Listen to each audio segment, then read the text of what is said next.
So welcome back to another episode of the Kate Thurman Show. We have here with us today Miss LaWanna Bradford. We're going to have us some kiki time. She's going to unload her plate with us and let us know how she started the Bradford Company. LaWanna, thank you for coming and being here with me today. Thank you so much, Kate, for having me. I'm excited. Yay, my pleasure. My pleasure. I was trying to give you the rundown on the back. I'll try to give you the rundown. But hey, we're going to have us some kiki time. Kiki time. I'm good for that. Yes. So I like to start out here with the Kate Thurman Show. I like to just kind of lean back. Instead of reading your bio, I like for you to tell me a little bit about yourself. Sure. Well, if I started at the beginning and took us all the way forward, we'd be here all night. But let's just get to the chase. I'm a 30-year serial entrepreneur, and my whole focus is to help women and men elevate to the best and highest version of themselves in their businesses and their finances, because I believe that when we're able to do that, then we can be the change for our families, the community, the nation, and the world, because it takes money. And not only does it take money, but it's about having the ability to leverage that money in order to do what you want to do. So that's me in a nutshell. And I do it through 2 lanes, actually 3 lanes now. I have my Bradford Group, which is a commercial and investment commercial firm. And we just celebrated 18 years. And then I have my the Bradford Group Consulting, and we again work with both big business as well as small business to help reposition so that you always remain relevant and have a greater chance of success. And then thirdly, from my speaking platforms, I do speaking internationally, bringing the concept of what I now call the R3. And it's a proprietary system that takes you from your traditional strategic planning, this is where I am and this is where I want to go, to really dissecting it down to really generating the results that you want. Well, look at that. Congratulations on 18 years. Let me start there. And let me throw a little piece of information out. I might need your services, okay? All right. Well, we'll see what we can do. Listen, I done started all these little businesses in a year, and I'm over here looking like, okay, I need some help. I love that. So what drove you to, I know you said you love helping men and women financially, but what was the deep-rooted passion to start the Bradford Company? Well, actually, it was started by my brother in 2005. And during the 2000, and I was in corporate, and I had just left corporate, and I came on board with him to help with developing compliance guidelines and training the workforce, because at that time we had 18 staff members working with us. And because it was a new industry and I was getting my feet wet, I thought, wow, I think I like this. How can I be a part of the Bradford Group? And so it wasn't just, hey, you're my sister, come on in. No, this was a business transaction. So I invested money to be a part of the equation. And then 2007, 2008 hit. I mean, we were rocking and rolling, and suddenly banks stopped lending. The world is spiraling. And my brother decided he needed to bail and take care of himself and his family. I stayed, and the rest is history. Again, 18 years. And the whole push financially, I've been a financial analyst and strategist for over 30 years, is because there's a financial crisis facing women that people don't want to talk about. It's like, as long as we look good, right? Then we can put on these airs and people think that we have arrived when we are literally struggling by, robbing Peter to pay Paul. That's true. So it's really helping women to say, it's okay that you're struggling, but let's be okay with okay, because then you are open to get the help and assistance and strategies to put in place so that your today doesn't have to be your tomorrow. Absolutely. I love that. So when I come over there for you to help me, you're going to help me that way and say your day doesn't have to be your today doesn't have to be your tomorrow. I'm going to say, now you say it. Yeah, I said it. I'll stand by it. That's right. You put your stamp on it. I love it. How important is community work? Like being able to help your community? How important is that to you?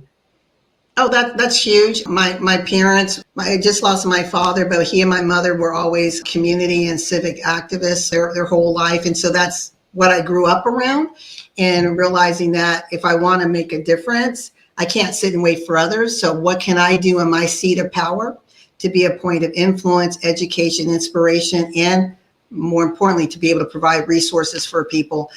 And because of my community work, I spent over, just in the last 4 years, 4,000 volunteer hours given to women to help them elevate in business. And as a result of that, I was recognized by President Biden and received the Presidential Lifetime Achievement Award for the 4,000 hours of volunteer service. Love it. I love it. And I just got Faith Safe Haven Women's Ministry off the ground a year ago. Angelica Bless is my nonprofit. So I'm listening to you like, okay, I can learn a little bit more from her too. I love it because I love giving back myself. I'm telling you the truth. I unload my plate on you too. I love giving back myself. I love it. What advice will you give women in particular who are wanting to do some of the things that you do? Oh, wow. That's a loaded question. Well, first I would want to understand their why, right? Because in this industry, whether you're in the strategy, business consulting lane, or you're in financial, commercial investment lane, it's a male dominated lane, industries. And I want to know, why are you doing it? If it's like, well, because I want to make money. Well, the money isn't going to keep you during those hard times, because on the mortgage side, there's a lot of economic shifts happening. And how are you going to be able to withstand those waves when they happen? And the same thing with the consulting. It's like, what type of consultant do you want to be? Why do you want to do it? And how effectively are you going to be in differentiating yourself from everyone else? Because if you go where the masses are, that's red waters. That's where the chum is, and everybody's fighting over the same little piece. But if you find your blue ocean, then that's where you stand out and you set yourself apart, and you're willing to swim in the deep, uncharted waters, and people turn and start looking at you because it's like, wait a minute, something different is happening over there.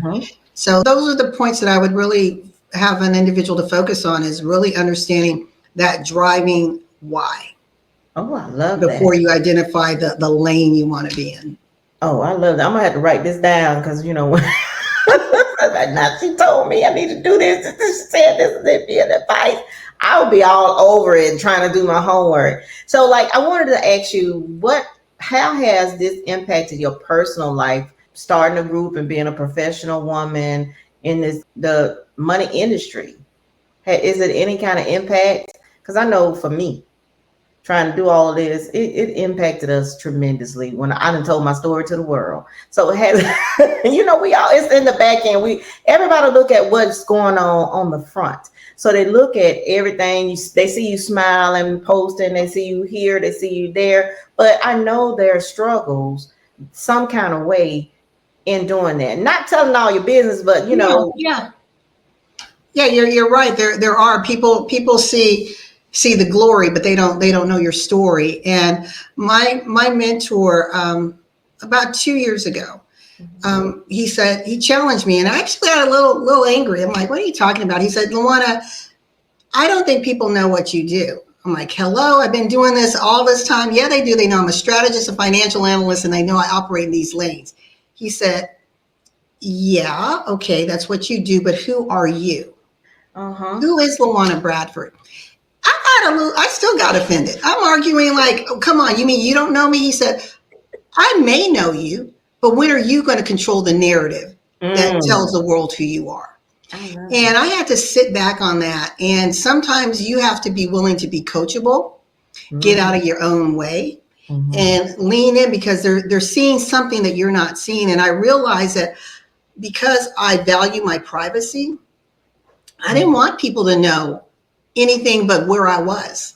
And I've been blessed. I came from a family of means. I didn't come from, a family that struggled.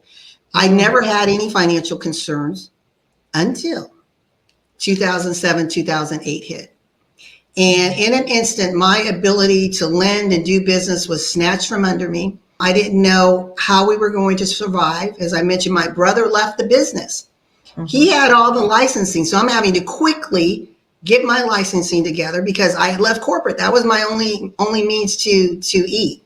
And then at that time, I was like, okay, we're not able to do loans, or we're doing very few. and I have 13 employees, but I didn't have the heart to let people go. I'm like, no, we're going to find a way. So I took, and I tell people never do this, I robbed from my future to pay for my present. I took my very well-endowed retirement fund and started pulling it back, paying and keeping the business afloat. Well, pretty soon this over $1 million retirement fund, and I don't say that to boast, but to give you perspective, went down to $7,800. Because you think about it, if you have 13 full-time employees and you got a business to maintain, you have licenses and the cost of doing business, that doesn't last very long. Sounds like a lot of money, doesn't last very long. Plus, I still had to eat and keep a roof over my head. Absolutely.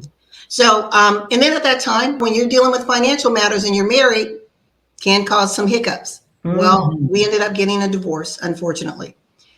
And I said, well, that's okay. You know, I can keep moving on, but things still weren't getting better. I was scared that I was going to lose everything. So I called mom and dad. I'm like, okay, they got deep pockets. I need your help. I felt so violated because my dad said, yeah, we'll help you, but we're going to fly. They're in Arizona. They said, we're going to fly to Atlanta and we want you to show us everything. I'm like, what do you mean everything? They said, everything. We need to see all your bills, everything that's coming in, everything that's coming out. We need to see your savings, everything. Because you're telling us one thing and we need you to prove it. You need our help, prove it. And I'm like, whew, okay. So we're going through everything. And my dad said, okay, I see it. We will help keep a roof over your head. Your utilities will stay on, gas in your car, and food in your belly.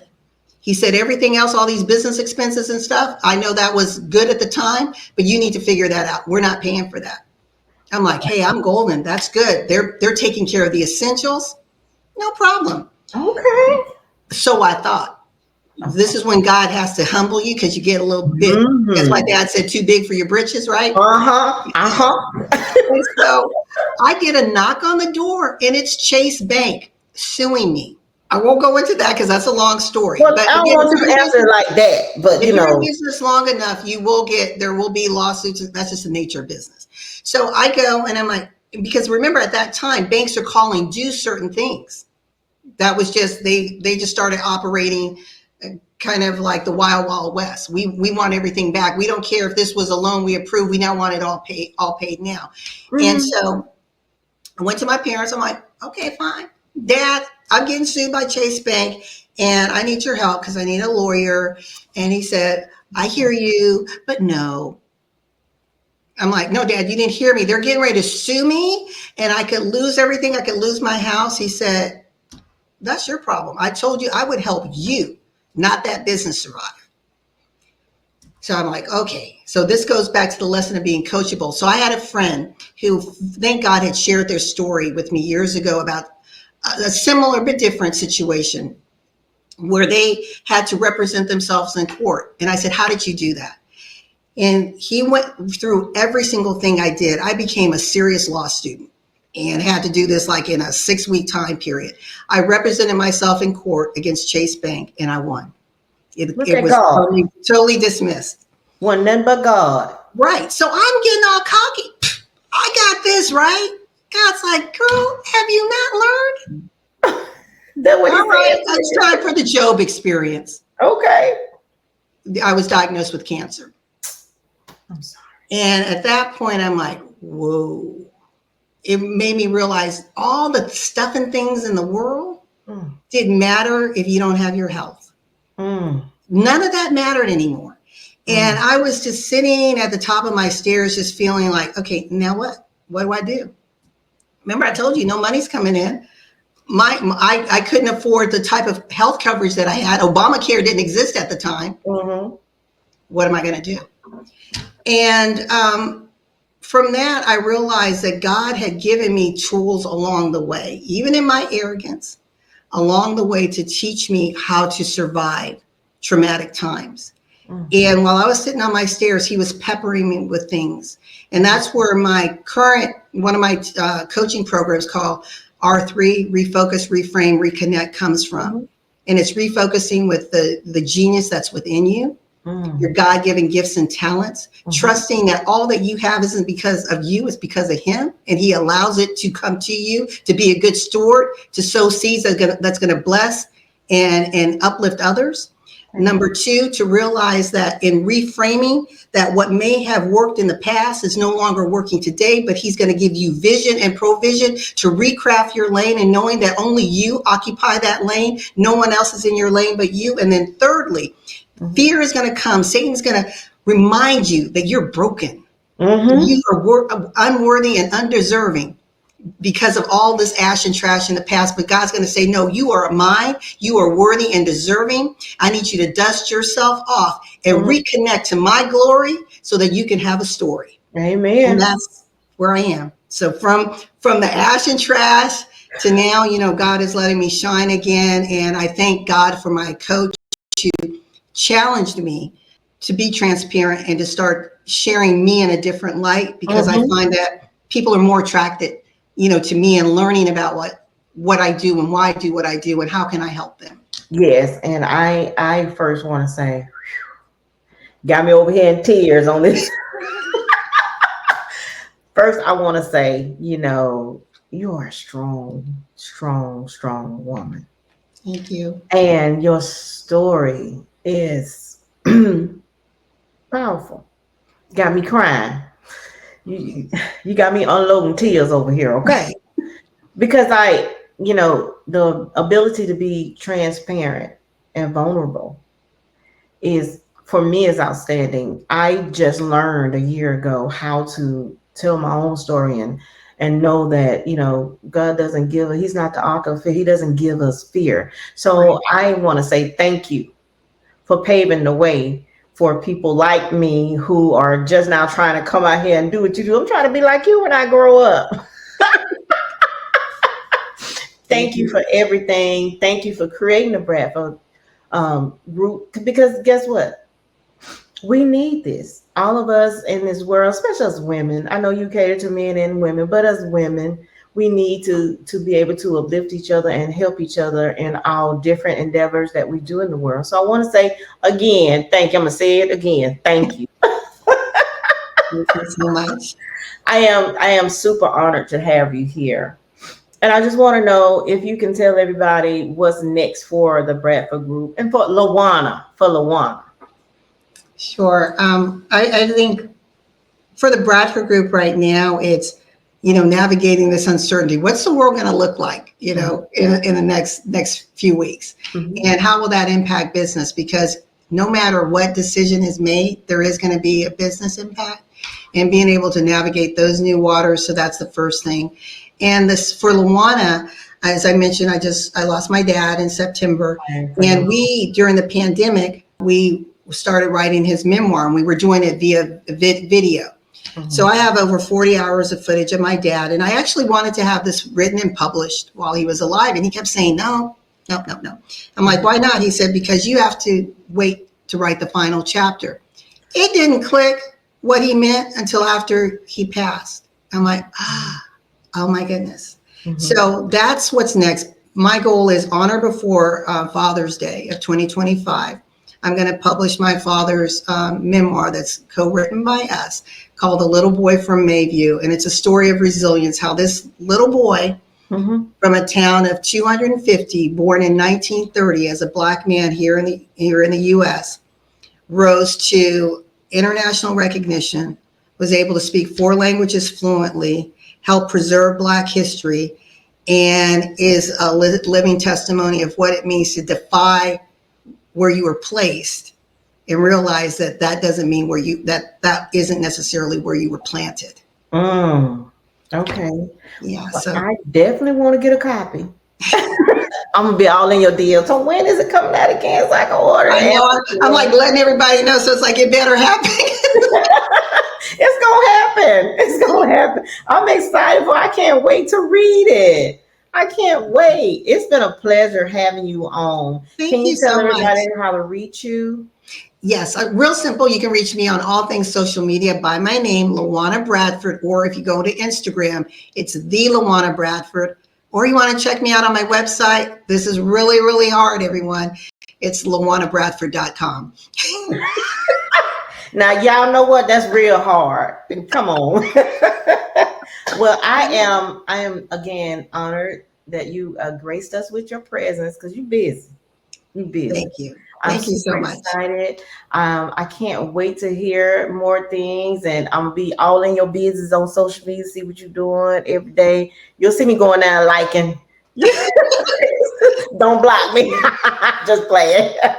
So I appreciate you. It's so good to see women just leading the world, is what I say. Just women taking charge and being out there in the business world. I love seeing that. And that concludes our episode of the Kate Thurman Show with LaWanna Bradford, y'all. Thank Y'all you go so check it out. Go check Thank it out. you. Okay. Bye, y'all. Bye-bye.